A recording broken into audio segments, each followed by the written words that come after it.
So, another video, oh my gosh, 2 in maybe 1 day. So this video I want to dedicate mostly to my pregnancy, and what's been happening since my last video. I didn't go back and watch my last video, which I probably should have done. But this is going to be about like my pregnancy, the delivery, the days after delivery, how I've been feeling, etc., yada, yada. Okay. So I think last time I updated was about 3.5, maybe 4 months ago. I was in the 30-some weeks of pregnancy. So I don't know if I had posted or not about how on March something, 2 weeks before I had Violet, March something, the doctor told me I was 2 centimeters dilated. And I was like, what? That does not work for me. And so she told me that I wasn't on bed rest, but I need to take it easy. Okay, so I took it easy. We had a field trip planned. I couldn't do the field trip because she was like, I was like, oh, what if I get one of those like wheelchair scooter things? And she's like, you probably best shouldn't go because it's stressful, etc., etc. I was like, I have to make it through parent-teacher conferences. Parent-teacher conferences were on the 22nd of March, which was it was 3 days. The 22nd, 21st, and 20th of March. It's like I have to make it through parent-teacher conferences. And so that Friday, the 22nd, was the last day of parent-teacher conferences. I made it through parent-teacher conferences. Everything was great. Kids were great. We were having friends over that weekend. That next Friday, the 29th, was supposed to be my last day. So I was going to have 1 more week with the kids. I was going to do award ceremony with the kids. It was going to be our last, hurrah. Yeah, they were going to have work to do, but, it's going to be 1 week of whatever. So that weekend we had friends over and we were like watching TV and stuff. And I was like, oh, I don't really want to like sit on the couch. It kind of hurts. It like pinches, but I'd had this pinching before. It was nothing unusual. So I sat on an exercise ball. Bad idea. I'm guessing it's the exercise ball that opened me up and got me ready because Sunday my brain was like, I have all this stuff I need to get done. I wrote notes for the principal and for the substitute teacher that was coming in. I was like, this is a day in the life, blah, blah, blah. This is what's going to happen. This is, how things are going to be, day in the life of 3rd grade. I got spelling lists together. I mean, I got everything together. It was almost like my brain knew that I was going to have this baby because we go to bed at midnight, Sunday night, and between 12 and 2, I got up to pee like 24 times. No joke. There was even one time where I like sat up and I like peed my pants. Sorry if this is too much, but it's what happens. And so I'm like, my husband's, is it your water? Is it about, I'm like, no, it's nothing. So about 2 o'clock in the morning, I start feeling pain. Again, I'm still in denial. I've got 1 more week at work. This is not happening. This is not happening. I'm not having this baby.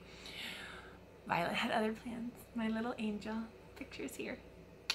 Anyway, so from 2 to 4, I was laboring at home. Everything was going well. I wasn't in too much pain. Sorry, my train of thought. I wasn't in too much pain. Well, I mean, I was in pain, but it wasn't like crazy. My husband was like, we're going to the hospital. So that was 2 o'clock in the morning, 3 o'clock. We're going to the hospital. And I'm like, no, it's fine. It's going to stop. Well, let's just wait. Let's just wait till 4. Let's just wait. 4 o'clock comes around. My contractions are about 7-8 minutes apart. And he's like, we're going to the hospital. It takes us a half an hour to get there. And within that half an hour, or it takes us a half an hour to get everything together because I hadn't packed my bag yet. Like I thought I had 3 weeks because she wasn't supposed to be due till April 12th. So I thought I had time. So we're sitting there packing, like I had packed part of my hospital bag, but we hadn't packed like, I had packed my long stay bag, but not like my overnight, like my laboring bag. So we're like packing stuff and blah, blah, blah. And I'm just like, oh my God, she's coming. She's coming. I'm like, it's just ridiculous. And, sorry, I thought I heard her. So we get to the hospital around 4:30, they check me. And boom, like as he's checking me, my water breaks. He's like, you're 4 centimeters and there's your water. Not that he broke my water, but just like the pressure of him checking caused my water to break. So, after the water breaks, Boom, contractions, way worse. So they had like this scale, right? Like a 0 to 10 scale. So like I would have a contraction that's like down the middle, a 5. I was like, oh my God, I can't handle this. And then it was like a 7. And then I would have a 5, and then I'd have a 7. And I'd have a 5, and then I'd have a 7. And when I got to the hospital, I was like, I need an epidural. I'm having an epidural, go get them now. And because it was so early in the morning, it was kind of hard for them to, I mean, there was an anesthesiologist on staff, but you know, there's a whole bunch of things going on. They had to find him, blah, blah, blah. So from 4:30 till 6, I was laboring, and it was intense. They were getting worse. They were getting harder. I wanted to push, but I didn't want to push. I mean, it was crazy. So then I get my epidural, and then the world calms down. Everything's calm. Everything's nice. It doesn't hurt anymore. I'm like, maybe I'll get some rest. Not gonna happen. They're coming in every like 30 minutes to check on me. I've got these like monitors strapped on me, and I'm just like, oh my gosh, I'm not gonna be able to sleep. So they called the doctor, and the doctor comes in. So when I got the epidural, they called the doctor. So she comes in at like 6, 7 in the morning. She's like, oh, you'll have this baby by tonight. And I'm just like, oh my gosh, I'm having this baby today. Her birthday's gonna be, you know, the 25th of March. Oh my gosh, I thought I was having an April baby. Like I was still kind of in denial. And so she's like, oh, you'll be fine. I'm gonna go do some work. I'm like, okay. So the next couple of hours, I mean, they went by pretty fast. And then the nurse checks me at like 10 o'clock, and she's like, oh, I feel the head. And I'm like, what? Like, I thought she said dinner time, I'm having this baby. What's going on? She's like, oh no, she's coming now. So from 10 to 11, I pushed, and Violet was born at 11:06 a.m. So from when I started having pain, so 2 in the morning, 2, 3, 4, 5, 6, 7, 8, 9, 10, 11, 9 hours. 1 hour, like I don't know when they would technically consider active labor starting, but like 1 hour of pushing, 9 hours of contractions, I guess. And then little Violet was born. So the pregnancy, as I have stated before, was really good. I didn't start showing until like really close to the end. Picture. I didn't start showing until really close to the end. So, I mean, people were like, you're pregnant? I can't even tell, blah, blah, blah. And like I said, delivery was fast. I mean, it was just amazing. Like, oh, there she is. Hold on.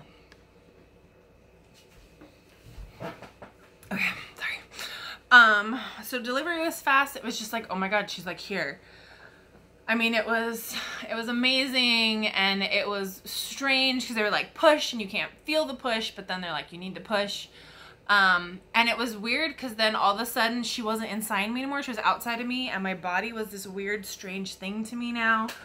You know, everybody kind of asked me, how come you decided to have reconstructive surgery before having a baby? Well, I decided that because I wanted to enjoy my slimmer body. And I knew, like, we wouldn't have the funds. I knew we wouldn't have the time for me to do it post-baby. And I was like, oh, I'll be able to get my body back into shape. Well, I want to say, because of the baby, I do have extra flab. And I'll put in some stuff so you guys can see. You know, standing, I look okay. I definitely look like, I definitely don't look like what I used to look like, obviously.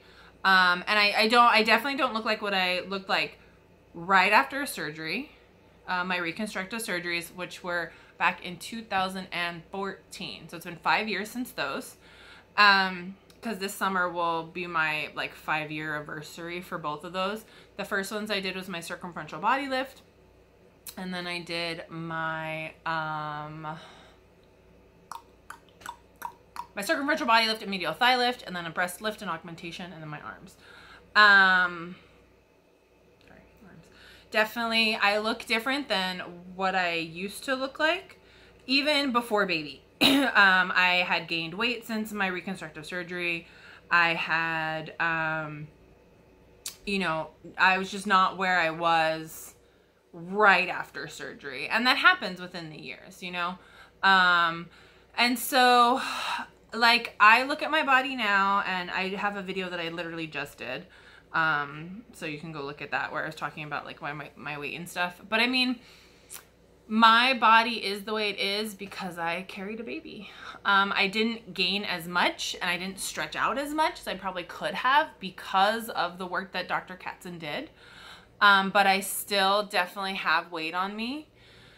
And that is something that's going to take time to get off, or I'm just going to have to accept it. But I definitely don't want to get any higher. I definitely don't want to get back into the 300s where I was when I had weight loss surgery.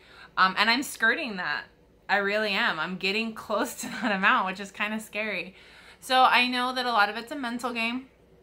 And then there's the physical. The physical is really hard to do right now, especially since I'm exhausted all the time.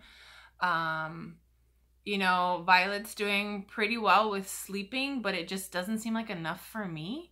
You know, she goes to bed at about 10, at the latest midnight, which means I get to bed anywhere between 11 and 1, but then she's religious about waking up at 6:30. So, you know, I'm getting anywhere between 5 to 6 hours of sleep, which I used to be able to do, but now with a baby, it's like I can't do it. It's crazy. You know, but my husband's there and he's helping as best as he can, but he's also tired and exhausted as well. Because, you know, he gets up and then goes to work. We like go to bed at the same time, but then he gets up and goes to work. Whereas I get up and like, I'm just hanging out at the house all day. Sometimes I can nap with her. Most of the time I can't. So, you know, right now it's just an adjustment. It's getting used to my new life. It's getting used to my new normal. But I wouldn't trade it for anything in the world because she's my baby girl. Anyway, thank you guys for watching, and I'll update when I can.